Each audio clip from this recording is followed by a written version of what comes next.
मंगलम भगवान वीरो मंगलम गौतमो गणी मंगलम कुंदकुंदालयो जैन धर्मोस्तु मंगलम सर्वमंगलमांगल्यम सर्वकल्याणकारकं प्रधानं सर्वधर्माणां जैनं जयतु शासनम्। तीन भुवन में सार वीतराग विज्ञानता शिव स्वरूप शिवकार नमो त्रियोग समारिके। पंच परमेष्ठी भगवान की जय। परम पूज्य आचार्य गुरुवर विद्यासागर जी महाराज की जय। परम पूज्य आचार्य श्री 108 समय सागर जी महाराज की जय।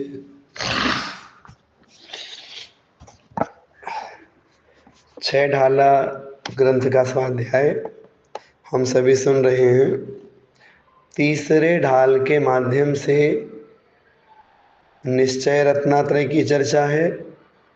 इसके बाद में जो व्यवहार सम्यक दर्शन है उसका सारा प्रसंग आपके सामने चल रहा है। क्रम क्रम से 7 तत्वों का स्वरूप एवं उनकी परिभाषाएं और भेद हम सभी ने सुने। इसके बाद में सम्यक दर्शन के 8 अंग होते हैं, उन अंगों के बारे में सुना। सम्यक दर्शन के 25 दोष होते हैं, उनमें 8 दोषों की बात कही गई। इसके अलावा जो और सम्यक दर्शन के दोष हैं वो चर्चा प्रारंभ होने वाली है। आइएगा थोड़े प्रश्नोत्तर करते हैं, फिर आज के विषय को आगे बढ़ाएंगे। हाँ रूही आप बताइएगा।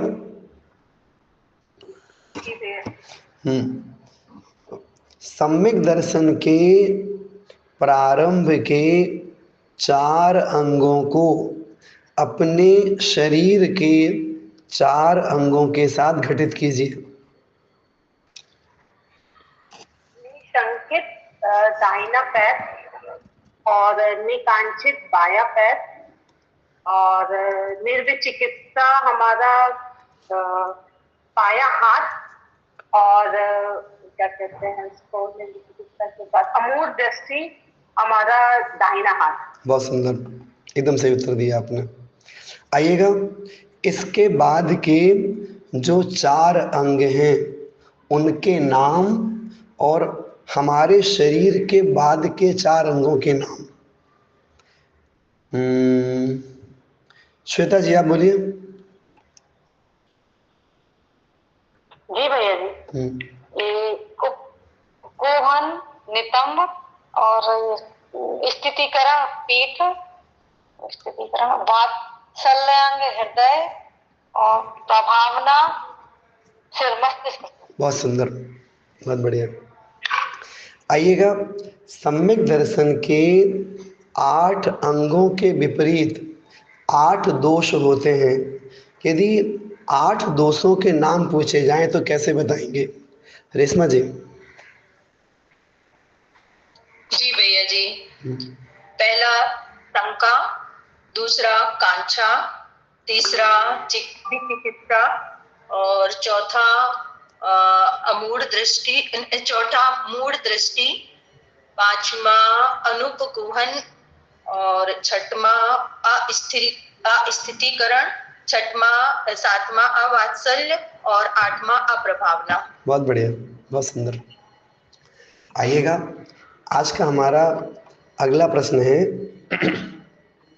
कि 7 तत्वों के अलावा भी सम्यक दर्शन है, उसके लिए एक पंक्ति आई हुई है, वह पंक्ति कौन सी है? प्रतीक्षा जी बोलो।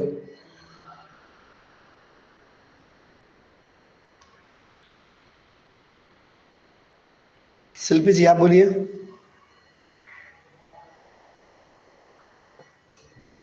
भैया जी एक बार क्वेश्चन फिर से बोल दीजिए। हमने कहा सम्यक दर्शन की परिभाषा के लिए 7 तत्वों की चर्चा आई, इसके बाद में एक पंक्ति और आई है, ये हुमान समकित को कारण।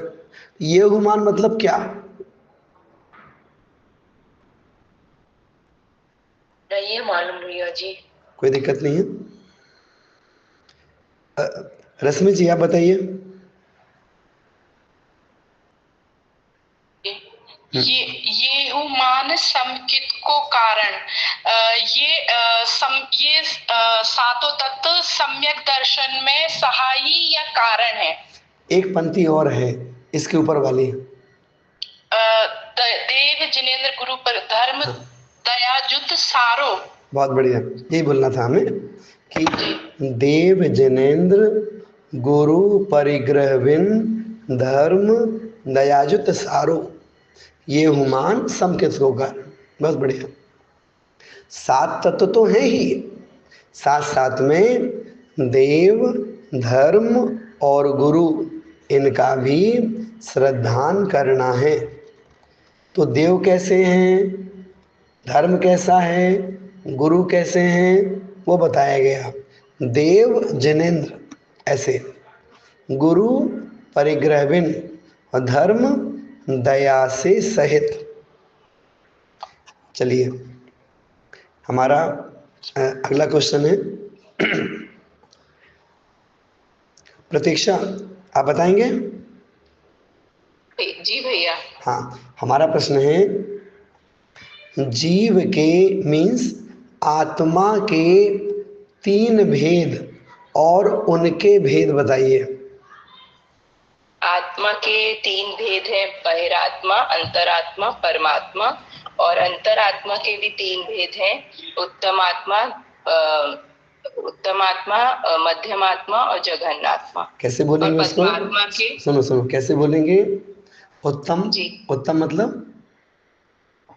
उत्तम मतलब नहीं, उत्तम अंतरात्मा ऐसे।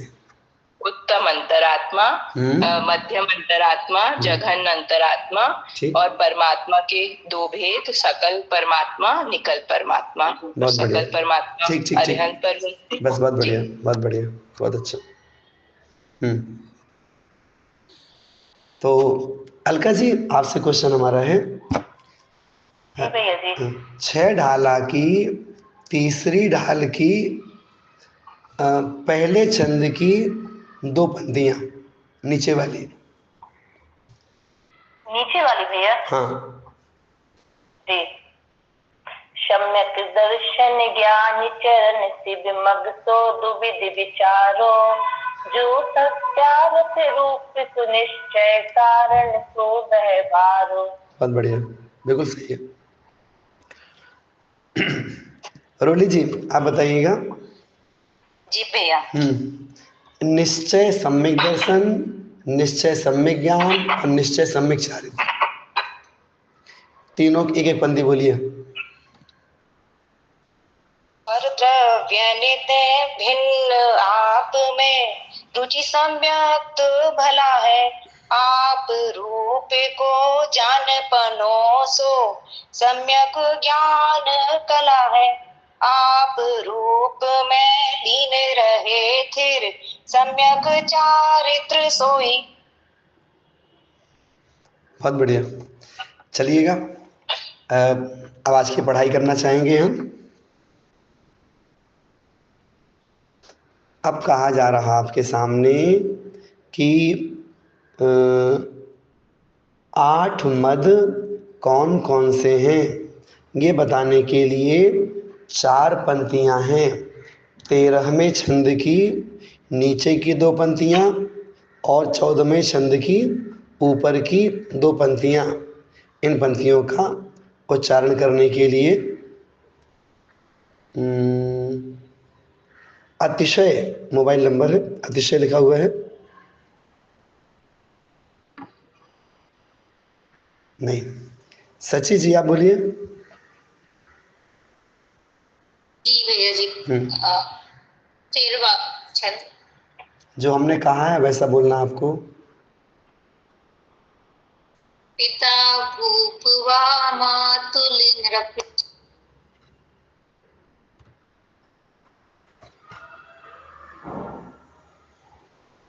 को धन बलि को मद भाने तप को मद ना मद जु प्रभुता को करे न सो निज जाने मद थारे सो तो यही दोष वसु संकित को मन ठाने। बहुत बढ़िया। आइएगा शुरू करते हैं। कल का विषय आपको याद होगा, मान, अहंकार, अभिमान, मद, घमंड, इनमें क्या अंतर होता है सो आपको कल बताया गया था। यहाँ पर चर्चा है मद की। हमारे अंदर में मद नहीं होना चाहिए, क्योंकि जो मद होता है ये मिथ्या दृष्टि जीवों को ही होता है। सम्यक दृष्टि जीवों को मद होता ही नहीं है। इसलिए आचार्य कहते हैं यदि आप सम्यक दृष्टि हैं तो मद मत करिएगा। देखे, पिता भूप, हमारे पिताजी यदि राजा हों तो आप उसका अहंकार मत करिए। पिताजी राजा हों अहंकार मत करिए। यहाँ पर राजा शब्द उपलक्षण के रूप में है। राजा कहने का मतलब आपके पिताजी सेठ हैं, आपके पिताजी का समाज में बहुत नाम है, आपके पिताजी समाज में पदाधिकारी हैं, आपके पिताजी का व्यापार बहुत चलता है, आपके पिताजी के पास बहुत ज़मीन जायदाद है, शहर में उनका नाम चलता है। तो अगर कोई ऐसे प्रतिष्ठा वाले हों आपके पिताजी, आपके दादाजी, तो आप उसका अहंकार मत करिएगा। इसको बोलते हैं कुल का अहंकार करना। अपने कुल का अहंकार मत करिए। फिर लिखा है मातुल नृप। मातुल बोलते हैं माँ के भाई के लिए। तो माँ के भाई मामा, नाना। तो मामा जी हमारे हैं, हमारे नाना जी हैं, तो वो क्या हैं, वो बड़े जमींदार हैं अपने गांव में, उनकी बहुत चलती है। बात बात पे अपने मामा को बुला लाएंगे हम, हाँ, देखते रह जाओगे फिर आप। ऐसे करके अपने मामा अथवा नाना का अहंकार करना कि उनका बहुत नाम चलता है। तो जो मामा नाना हैं उनको बोलते हैं जाति। माता के वंश को जाति बोलते हैं और पिता के वंश को कुल बोलते हैं। ऐसे करके कभी भी अहंकार नहीं करना। किसका? अपने मामा लोगों का या फिर अपने पिताजी लोगों का। हाँ, बहुमान होना चाहिए, उनकी इज्जत करनी चाहिए, सम्मान से उनका नाम लेना चाहिए। लेकिन अपने किन्हीं स्वार्थ की सिद्धि के लिए अपने पापा से बता देंगे, दादा से बता देंगे, ऐसे मिसयूज कभी मत करना। फिर कहते हैं मतलब पिता भूप वा मातुल नृप। दो हो गए, कुल का मद, जाति का मद। होए तो ना मद ठाने, तो अहंकार नहीं करना। फिर कहते हैं मद ना रूप को, रूप मतलब रूप सौंदर्य, मतलब अपने शरीर का, अपने रूप सौंदर्य का भी अहंकार नहीं करना चाहिए। कहते हैं हमारी जो त्वचा है, स्किन, त्वचा का ऊपर का मक्खी का पंख जितना पतला होता है, उतनी त्वचा अलग अगर अलग कर दी जाए तो फिर सब मामला गड़बड़ गड़बड़ हो जाएगा। इसलिए अपने शरीर का, अपने रूप सौंदर्य का अहंकार मत करिए। बड़े बड़े फिल्मी अभिनेता, अभिनेत्री, उनका भी रूप सौंदर्य नहीं रहा। उम्र ढलते ही सबका रूप सौंदर्य ढल जाता है।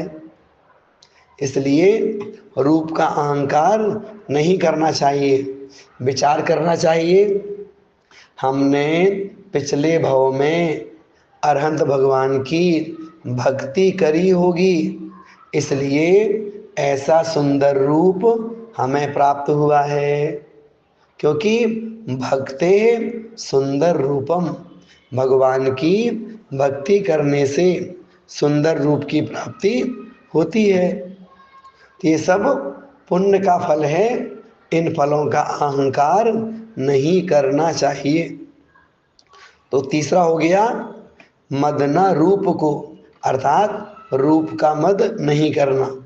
फिर मदना ज्ञान को, अपने ज्ञान का भी अहंकार नहीं करना चाहिए। आप सोचिए ना, धर्म छोड़ो, लौकिक क्षेत्र में भी एक एक विषय को लेकर के कितनी कितनी पुस्तकें लिखी हुई हैं। हर एक क्षेत्र में कितना नॉलेज है। आप कंप्यूटर में देख लीजिए, हजारों लाइनें हैं जिस लाइन में आप आगे बढ़ना चाहो। डॉक्टर के क्षेत्र में शरीर के एक एक अंग के स्पेशलिस्ट डॉक्टर हैं। इसलिए ज्ञान का अहंकार तो करना ही नहीं। इस संसार में लौकिक, पारलौकिक, हर एक क्षेत्र के एक से एक ज्ञानी जीव मिल जाएंगे। जो डॉक्टर्स होते हैं उनको हजारों प्रकार की दवाइयों के नाम याद रहते हैं, और कौन सी दवाई किस काम में आती है वो पता रहता है। इसलिए संसार में बहुत ज्ञान है लोगों के पास, ज्ञान का अहंकार मत करिएगा। फिर हमारे मुनिराज, आचार्य परमेष्ठी, गणधर, तीर्थंकर, केवल ज्ञानी, एक से एक ज्ञानी पढ़े हुए हैं। अपने पास में क्या थोड़ा सा ज्ञान है, चुल्लू भर भी नहीं है। इसलिए ज्ञान का अहंकार मत करिएगा। ज्ञान की विनय करनी चाहिए, ज्ञान का अहंकार नहीं करना। फिर धन बल को मद भाने। धन बल, धन मतलब रुपए पैसे संपत्ति। हम बहुत पैसे वाले हैं, पता है, हमने मेहनत करके सारा कुछ खरीदा है। ऐसे अपने धन का अहंकार मत करिएगा। ऐसे ही बल, बल माने शारीरिक शक्ति, अपने बल का अहंकार भी मत करिए। मतलब हम बहुत बलवान हैं, हम तो कुश्ती लड़ते हैं, दंड बैठक लगा लेते हैं, हम तो 5 मील तक दौड़ सकते हैं। बिल्कुल अहंकार मत करिएगा।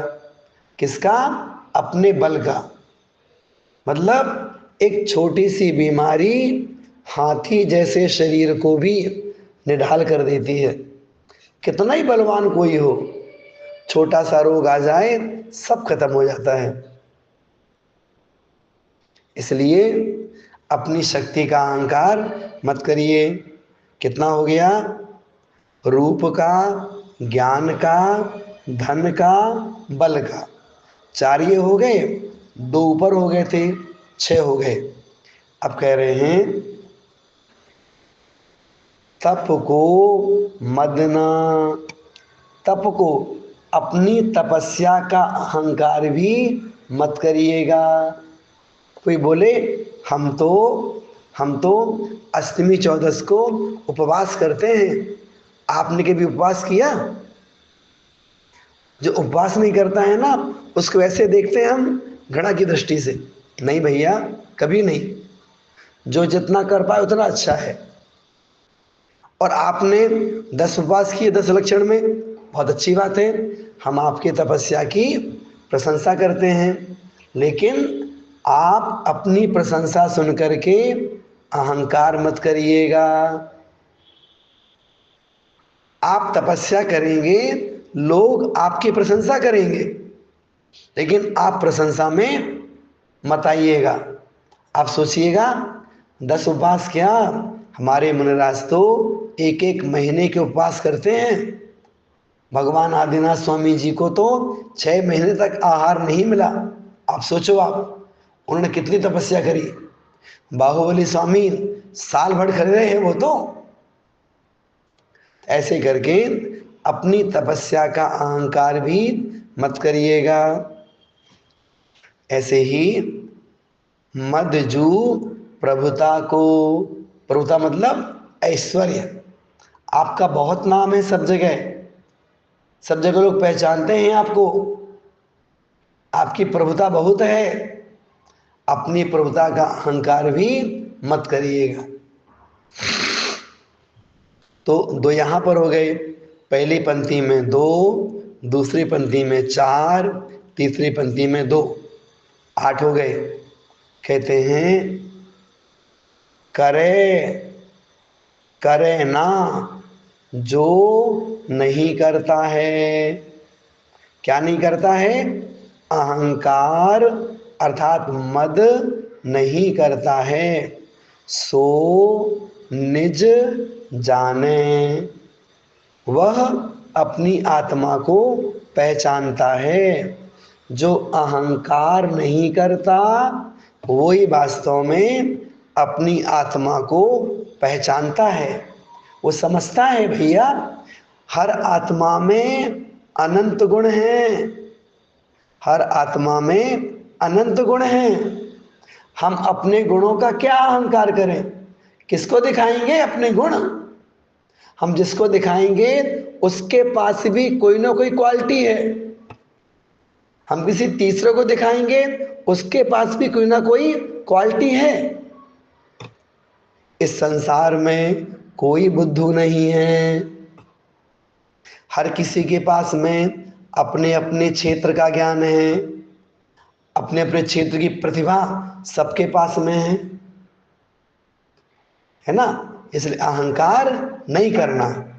जो अहंकार नहीं करता है अपनी आत्मा को वो पहचानता है, और दूसरे की आत्मा को भी जानता है कि सभी आत्माओं में समान गुण होते हैं। वो तो कर्मों की वजह से गुण ढके हुए हैं, अन्यथा पावर सब आत्माओं में एक सी है। मद धारे तो, यदि कोई मद धारण करता है अर्थात मद करता है, तो मद धारे तो ये ही दोष बसु, ये ही 8 प्रकार के मद, 8 में से कोई भी मद आ जाए, वो मद समकित को मल ठाने।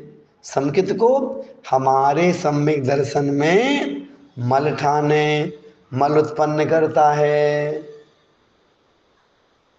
मद करेंगे तो हमारा सम्यक्त्व नष्ट हो सकता है, हमारे सम्यक्त्व में अतिचार दोष लग सकते हैं। इसलिए मद नहीं करना चाहिए। वैसे लौकिक में भी अहंकार को अच्छा नहीं माना जाता है। ध्यान रखिएगा, अहंकारी व्यक्ति को घर परिवार के लोग भी पसंद नहीं करते। यदि हमारे परिवार में किसी को बहुत अहंकार है किसी भी चीज का, तो उससे लोग ज्यादा बात नहीं करते। फिर लोग कहते हैं उसका एटीट्यूड बहुत तगड़ा उसका है, उससे बात नहीं करना हमें। इसलिए जीवन में विनम्रता आनी चाहिए, और सबसे अच्छी विनम्रता आती है बोलचाल में। तो हमें बोलचाल में विनम्र होना चाहिए, अर्थात अच्छे शब्दों का प्रयोग करना चाहिए। नहीं करेंगे अहंकारी कहलाएंगे। अहंकारी कहलाएंगे तो फिर समाज में भी हमारी प्रतिष्ठा नहीं होगी, लोग हमसे संबंध छोड़ देंगे। इसलिए भी विनय गुण होना चाहिए, अहंकार नहीं। मद तो होना ही नहीं चाहिए। तो 8 हो गए संकादी दोष, 8 हो गए मद।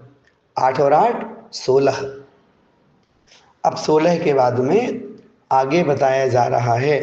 अब कह रहे हैं 6 अनायतन और 3 मूढ़ता।